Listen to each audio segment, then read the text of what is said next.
সকালবেলা উঠে জামা কাপড় কটা ওয়াশ করে স্নানটা করেই নিলাম। গুড মর্নিং, সুগার ব্রাউনি ব্লগে তোমাদের সবাইকে স্বাগত। ওই যে মহারানী চলে এসেছে। তোমরা আগেও দেখেছো আমি সকালে খাই জিরের জল আর 2টা বিস্কিট।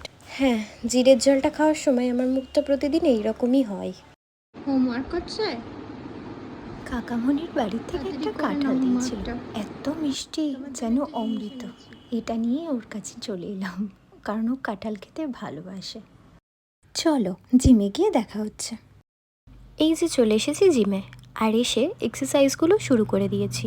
আজকে ছিল আমাদের শোল্ডার ডে।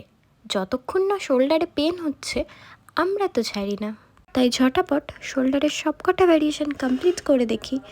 ও মা, একটা বেঁচে গেছে। তাই আর লেট না করে চলে আসলাম বাড়ি। আফটার জিম আমরা দুজনে প্রতিদিনই ফ্রুটস খাই। চলো তাহলে আজকের ভিডিওটা এখানেই শেষ করছি। সবাই ভালো থেকো, টাটা।